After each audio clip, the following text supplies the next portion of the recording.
What's going on, folks? We got ourselves some more delicious news to cover for the upcoming MMORPG known as QUINFALL. In January 2023, they published a 12-minute gameplay trailer for QUINFALL that dived into some of the features, but in addition to that, recently a news article site was able to do an interview with them to talk more about the deeper aspects of the game. I believe the article site that did the interview initially was MMO13.ru, but a couple people on Discord were able to link some other sites that had different language translations, and for us it's going to be Technosteria.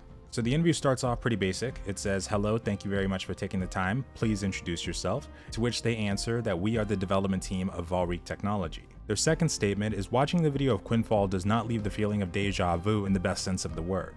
Many parallels and memories come to mind, but it would be interesting to know directly from you what MMORPGs inspired the team. Which of them prompted you to create such a large-scale project? Their development team has a high average age, so it can be said that they have lived through many games on the market from the past to the present. And they then say that it was designed with our collective ideas in mind, but they don't go into detail. One thing I think that's important to remember is that this developer team is located in Turkey, so a lot of the MMORPGs and games in general that we've been exposed to, they probably didn't really get a chance to experience, so the perspective that they're coming from could be entirely different from a lot of ours. Next up, how many people are on the team at the moment, and do you plan to further expand the staff?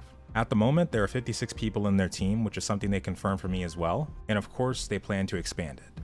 What experience does the QUINFALL development team have? They then list the founder's name, which I'm not fully comfortable with trying to pronounce, and they said that he's known to have worked on Kayra Online, but what about the rest? Most of the employees in the team have experience in the Kayra Online project. At the same time, their employees have experience in well-known gaming companies, but again, they did not give any examples. So the next section of the interview is for technical parts and servers. What is the planned capacity of the servers and where will they be physically located? So glad they decided to remember to ask that, because I didn't. We have carefully written the server software for QUINFALL. Due to this, there will be a very high limit of players on one server. The game does not have loading screens, and this means communication will be possible from one end of the huge map to the other. Again, this map is planned to be 2,016 kilometers squared. It's going to be huge. However, it is still too early to talk about the location of the servers. Next question, tell us about the game structure of the servers. Is it like channels with PvP and PvE layers from Black Desert? Yes, you can think of it as a channel system. In a channel where PvP is active, players will be able to use PvP mode in the open world.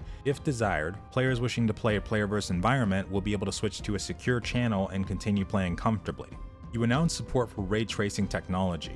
It's no secret that this is quite heavy tech even for powerful PCs. What kind of ray tracing features will be implemented in QUINFALL? After all, as we know, the technology can be implemented partially, only for real-time reflections, for example. Their response? In our game, ray tracing technology will be offered to the player in 4 layers. In the RT settings, you will be able to choose 4 options: global illumination, reflections, shadows, and ambient shading. Which, as someone who used to play games at 15 to 30 FPS and doesn't really care about graphics, I already know I'll be disabling the shadows. Is there any preliminary information on the system requirements for a game with RT enabled? Among the ray tracing settings, there are options that greatly increase the use of ray tracing. For example, global illumination is the most performance degrading effect. The system requirements for ray tracing are actually clear: RTX 20XX minimum and RTX 30XX recommended. God damn.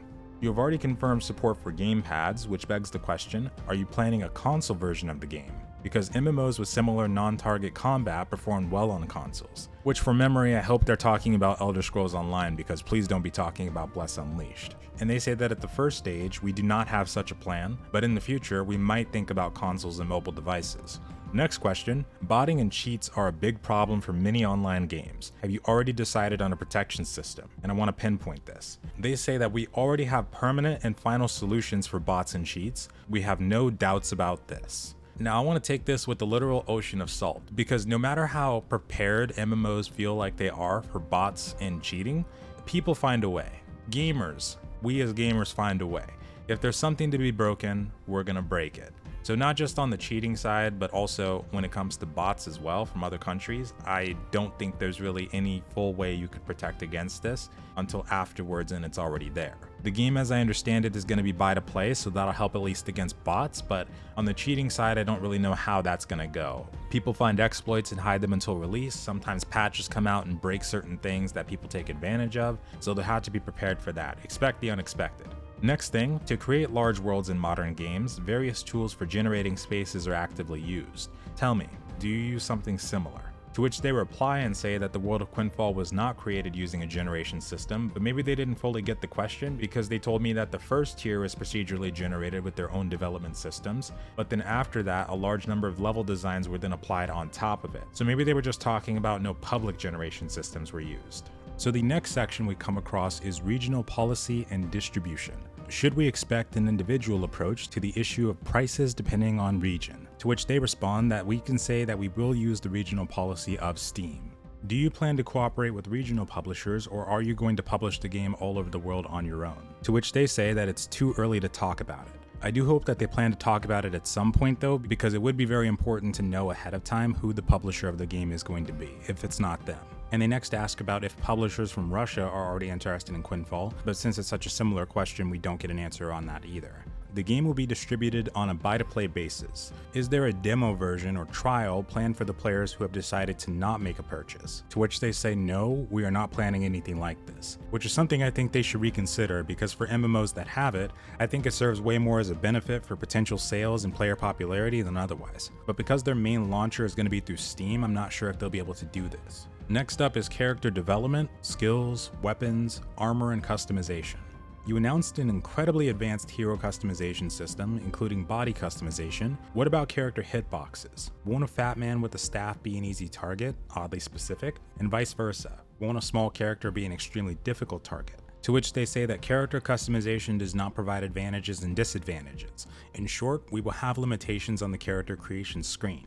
The next question is based around if there are different races or non-humanoids in QUINFALL, but as we saw in the video and the answer here, humans are going to be the main ones that we'll play with. The appearance of the armor is not always to the taste of the players. Will there be a transmog system in QUINFALL that allows you to change the type of armor you wear? To which they say that on this issue, we plan to consider the proposals of our players during the closed beta testing. Nothing has been determined at the moment, which I think is a good thing to say because transmog is probably going to be a very popular request, depending on how good or bad those armor sets look at endgame especially. Last question, you have already confirmed that the game will implement player-to-player trading. First time I'm seeing this. Will there be any restrictions on buying and selling certain types of items? Is there an item binding system? And if not, are you afraid that the game will be overwhelmed by a wave of RMT trading? To which they say, of course, we are working on these issues. There will be no loopholes for players to use the system to their advantage. We cannot give too many details about this content, but we are working on a system that will satisfy users. Now personally, I'd be very curious to know what they have planned for this, because just like the botting and cheating, RMT trading is something I think would be very hard to avoid or circumvent in most cases. Next section focuses on parties and raids.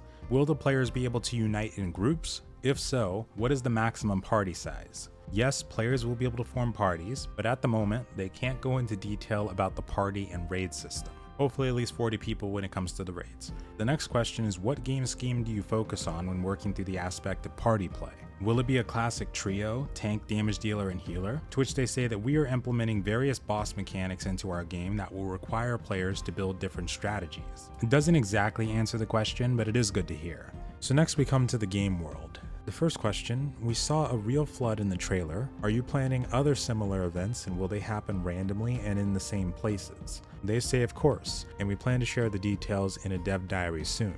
And the next one is players can build their own buildings. How costly and safe is it? Vawraek says that houses that players build will be located in safe zones.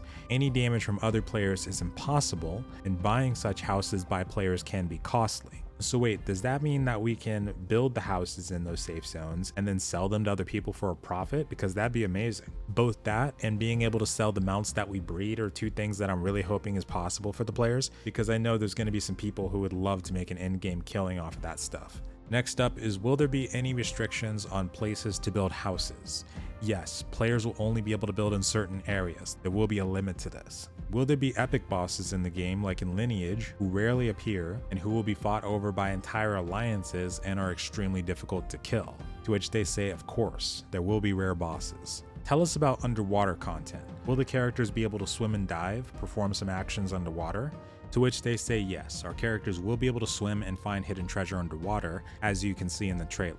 Now the next section, which is PvP, we can kind of skedaddle through because we've already talked about that in the first video I made. But the first question says, tell us about the PvP and PK system on a PvP server. Do I need to perform any actions to enter PvP mode? What areas will be classified as safe? Will there be any restrictions or penalties? And they say apart from general PvP events and other systems, if you want to stay away from the open world PvP system, you can play on a PvE server, which I believe they mean channels. However, if you wish, you can join a PvP server with the same character. You can think of it as a duck system, and there will be no possibility of losing equipment. And the last part is, will there be elements of destruction in sieges? If yes, are they based on physics or scripted? To which they reply that yes, there will be.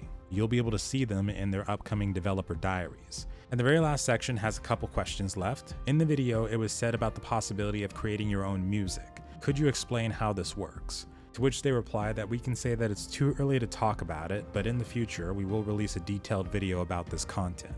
How would you rate the percentage of completion of the game at the moment? And God, I wish they were more detailed on this. And they say that many parts of our game have already been completed, but we can't share them with you until the finalization stages are over. We play with our team and I hope you can play soon. Next up is how much content will be featured in the closed beta test. They plan to receive feedback from us on various aspects of the game during the closed beta. They'll improve upon them and add on top of other content, which doesn't really answer the question. But the very last question of the article, do you plan to take player feedback into account when creating the game, or do you strictly rely on your vision of the game? If so, how will the feedback be collected? To which they reply that in terms of player feedback, for now they plan to build on suggestions in Discord, testers on their team, and feedback they get from us during the closed beta. So that was a huge mouthful, but that's everything we were able to come across in that specific article. I really hope we get that new developer diary soon because it would be great to learn more about some of these features that they're mentioning. And I'll see you next time.